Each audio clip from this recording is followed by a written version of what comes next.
Unit 8, Part 1, you'll see from the schedule on the syllabus that just like Unit 7, Unit 8 has 2 lectures assigned to it. Most units have just 1 lecture assigned to them, but both Unit 7 and Unit 8 have 2 lectures each assigned to them. So do be prepared to spend more time working on this unit as well. Not only reading through it and rereading through the tough bits that you don't quite understand, but especially doing lots of exercises. As Klenk stresses, it's absolutely necessary to do it all well in this part of the course and the second exam to get very well practiced in doing proofs. Again, that's largely because it's not a mechanical procedure as the truth table procedure was for proving an argument's validity.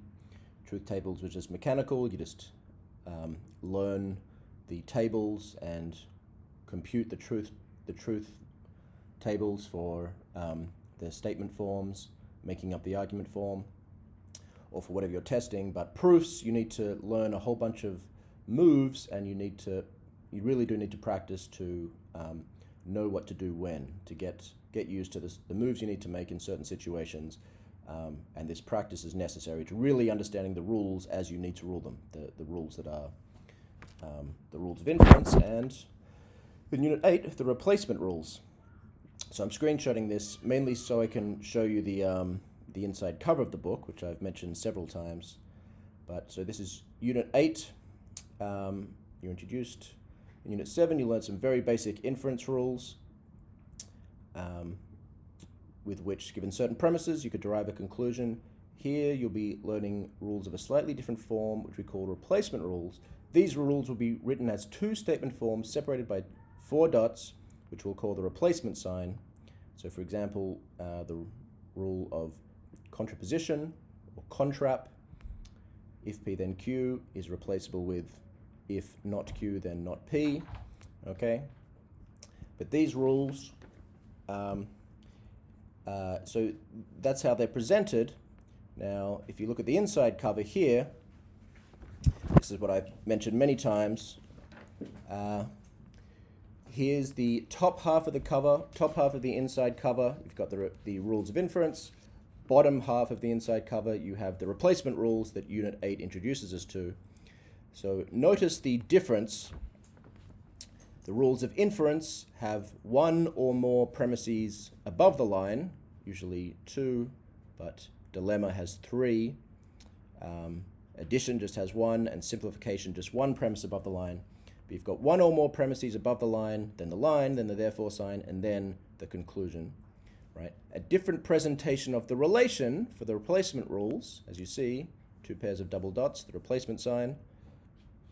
So these are all the rules introduced in Unit 8, and the different signs, right? The difference between the above and the below the line versus the 2 pairs of double dots is to indicate, as I've said many times, but here is where it becomes most important to grasp.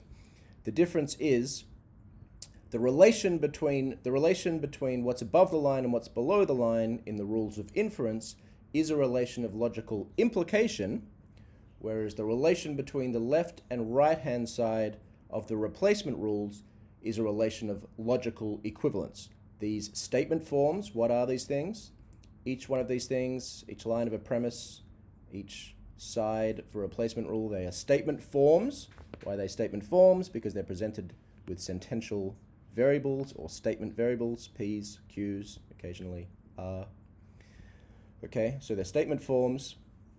And in Unit 6, you learned about these 2 relations between statement forms, logical implication, which means it's not possible to go from, take simplification as our paradigm case. It's not possible to go from this being, the premise being true, or the premises being true, and the conclusion false, right? Logical implication is a relation of, is a truth-preserving relation. So if what's above the line is true, then necessarily what is below the line is also true. That's the relation of logical implication, but that's not the same as logical equivalence. For example, if you look at simplification, the above and below the line, it's very possible for P to be true when P and Q are false, right? if P is true and Q is false, then you can still make this inference from P and Q to P. You'd be going from something false to true, but that's okay because you haven't failed to preserve truth. Failing to preserve truth is only when you go from something that is true to something that is false, right? So it's still a valid inference. It's still logical implication, but not logical equivalence. Whereas these replacement rules, it's logical equivalence. The left and right-hand side are logically equivalent. And if you remember the truth table definition from Unit 6, that means that the columns under the major operator of both of these formulas, the left-hand side formula and the right-hand side formula, are identical. So wherever the left-hand side is true, the right-hand side is true, and wherever the left-hand side is false, the right-hand side is false, right? Another way of saying what logical equivalence is, the left-hand side does logically imply the right-hand side, and the right-hand side logically implies the left-hand side. And if both those relations hold, if logical implication holds both way, then the formulas are logically equivalent, as we learned in Unit 6. Okay, so that difference, the difference relation, the fact that the above the line, or Unit 7 rules, the rules of inference, is a relation of logical implication, whereas the bottom half rules, the replacement rules, the Unit 8 rules, is a relation of logical equivalence, leads to two very crucial differences in the use of these rules. The first one is these replacement rules, you can not only go from an instance of the left-hand side to a substitution instance of the right-hand side, you can also go from a substitution instance of the right-hand side to a substitution instance of the left-hand side. For example, if you consider the rule of duplication, right? If I have the formula A biconditional B, I can infer from that A biconditional B or A biconditional B, right? Duplication, you'll notice, has two forms.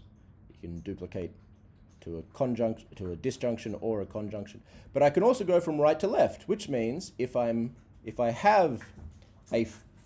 appearing in my proof is the disjunction of a formula with itself, say I'm given A hook B or A hook B, I can replace it with the left-hand side, right? I can sort of eliminate one of them and say, replace that with just A hook B. Okay, so you can go from the right-hand side to the left-hand side. I'll say more in the first part I do on the board about why this is justified. Try to explain clearly why it's justified to go both ways based on the fact that it's a relation of logical equivalence. So one of the things you can do, you can go from an instance to the right-hand side to the left-hand side, and also you can use these formulas on subformulas, right?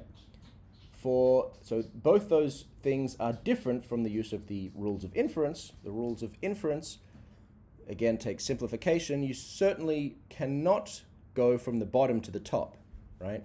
You can't go from P to P and Q. Why not? Simply because this is a relation, right? That above the line to below the line is only logical implication, and as I said,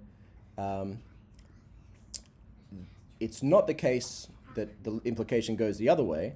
So it's simply because P does not logically imply P and Q, right? P can be true while P and Q can be false, just in case P is true and Q is false. So if you would go to the bottom to the top for simplification, that is infer some conjunction from having one conjunct, you wouldn't be truth preserving anymore, right? You could very easily, very possibly be going from something true to something false. And that's not what we want for our rules. Secondly, you certainly cannot use the rules of inference, the top half ones, on subformulas, right? That is, for you to have a legitimate application of this rule, you need to have the formulas that are the premises be of this form. Like the major operator of the premise has to be, for simplification, say a conjunction. For modus ponens, it has to be, the major operator of the formula has to be a hook, and so on. Okay, so the fact that these formulas, you've got these, so there's some good news and bad news, basically. The good news is there's many more moves you can make with these rules. The fact that you can use them on subformulas, the fact that you can use them on subformulas and also go from right-hand side to left-hand side means there's many more moves you can make. That's the good news. The bad news is you have to be aware of all these possible moves because you don't know in the context of a proof when it's going to be useful to use these rules. So you don't know what move is going to be necessary to solve the proof. And so you need to be aware of all these different possible moves.